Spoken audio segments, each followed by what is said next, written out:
SubAligner has a brand new speed of sound calculator. So if you go to your profile page, that's the first thing you'll see, speed of sound. So if you fill out the temperature, altitude, and humidity and hit calculate, you'll get back sound velocity in meters per second and feet per second. So if you want to play around with this, I'll just let you know that if you, for some reason, don't know your current altitude, this is probably the least important field here. So if I change this from 830 feet to 0, for example, then we see this change by only 0.01 meters per second. So not the most important thing, but I usually just ask Google or Siri. So why is this important before we get too much farther? Honestly, it's not super important for main sub alignment because the distances we're working with, the difference in distance is usually pretty small. These big wavelengths, so the changes won't be very significant due to environmental changes. But it could be more important when you are doing full range alignment. Now, I don't think very many people are using SubAligner to align their mains to their fills and their delays to their mains, but I have been doing that a lot recently. I've been enjoying it. And so I think this speed of sound calculator will help to make that even more accurate. So that's what we're going to go over in today's video. First of all, how do you get this information? Most of you know how to use weather apps, but I'll just walk through it just to make it really clear. So I usually go to something like dark sky and I look and I see the current temperature and the current humidity. Of course, this is if I'm outside. If I'm indoors, I need my own thermometer and hygrometer to get these pieces of information. And then I usually just Google the altitude of whatever city I'm currently in. Okay, so you fill that out and you hit calculate. We went over that.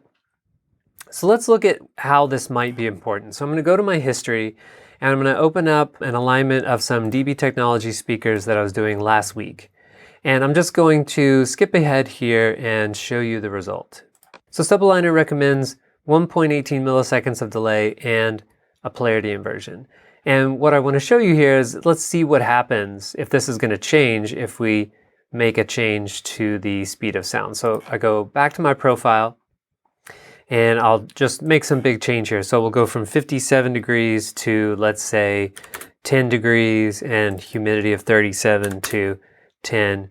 And we're going to go from speed of sound of 340 meters per second to 324 meters per second. I don't know, pretty significant change, and we'll just go back to history and run that alignment again.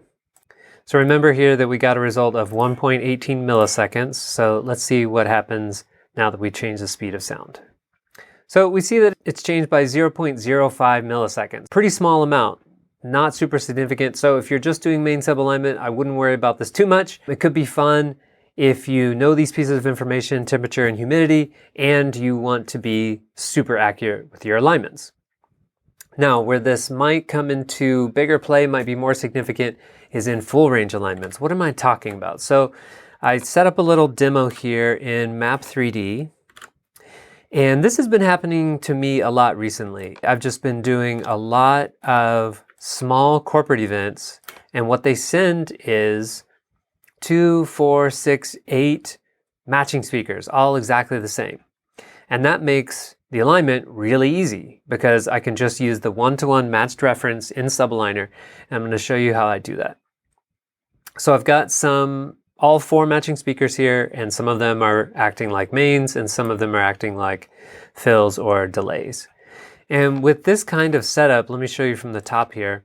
This is super common, and what I've just found through experience is that the acoustic crossover position ends up being right here at this 90-degree angle. So the mains traveling like this, and this fill's coming in like this, and they end up being at about matched level right here, and this is where the alignment needs to happen. So just from experience, I can already estimate that this is where my alignment position is going to be. So I've placed a microphone there.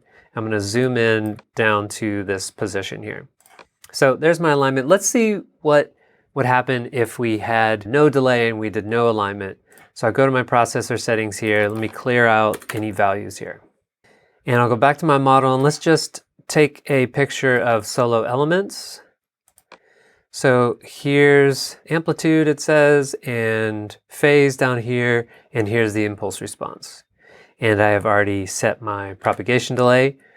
Now let's look at this fill speaker. We see that they're not aligned. Okay, by how much? We need to zoom out here. So it looks like about, something like 20 milliseconds. So what's that going to look like if I turn these on together? We have lots of comb filtering, right? So not ideal. Let's see if SubAligner can help us with this. So we need distance measurements, right?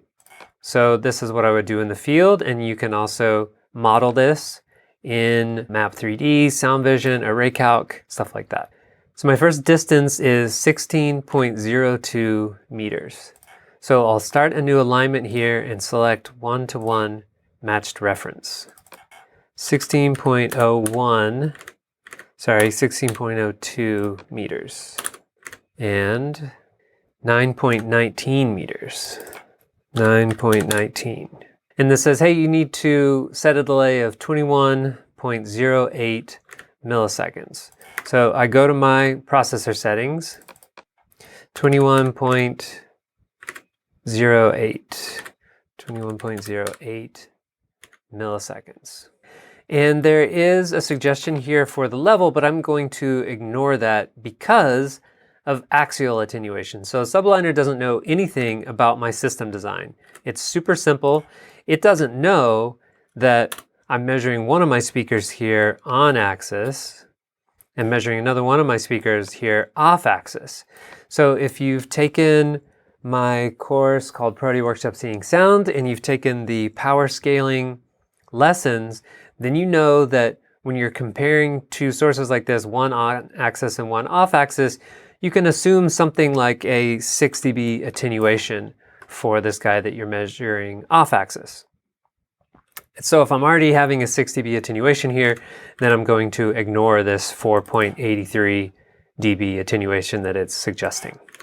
Okay, so I've put in my delay time. Let's take a look here. So pretty close. I'm not completely matched. How far off am I?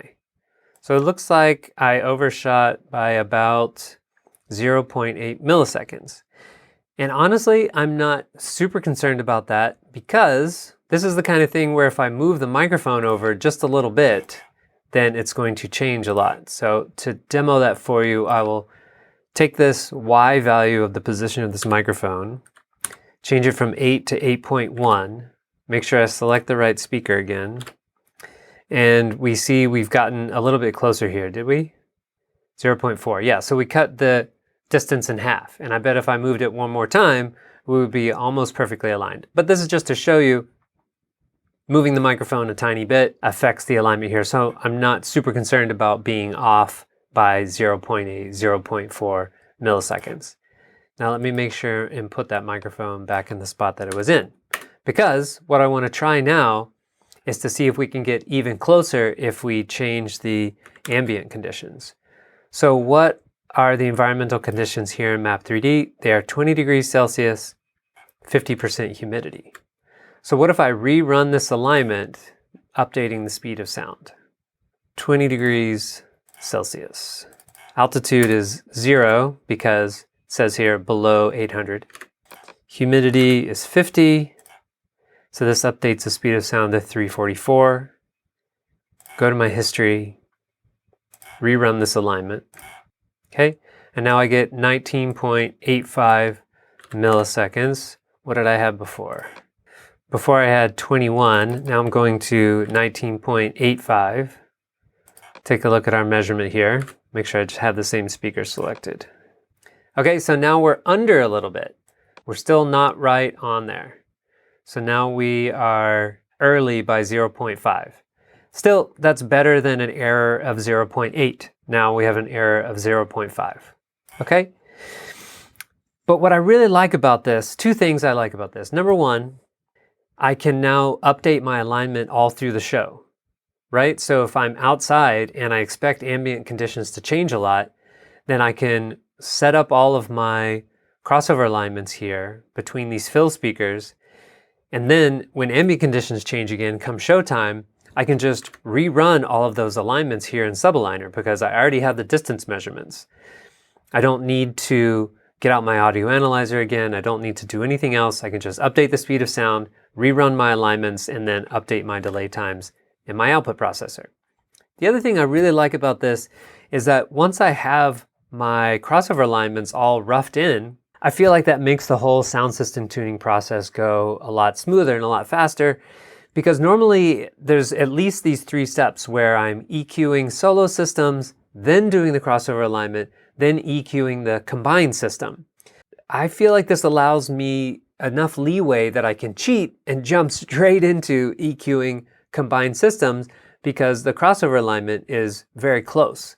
So what I'll do in a system like this is I'll set the crossover alignment with SubAligner, then I will turn the entire thing on. I'll still be measuring up here in this area that is dominated by this speaker, but there will still be some low-mid frequency information coming from this guy over here and the other speakers on the other side. But now they'll be better in time because I've already done the crossover alignment. And so that just makes me feel like I can jump straight into this. So I'll be measuring in this area, and then I will go and measure in this area. And I'll even measure up through this area, through the crossover region, and get some EQ in that area. So I hope this makes sense for you. Let me know what questions come up for you, and especially let me know how you think this tool can be improved. I feel like the speed of sound is a little minor improvement, but maybe there are some ideas that you have that would make a big improvement. Okay, thank you.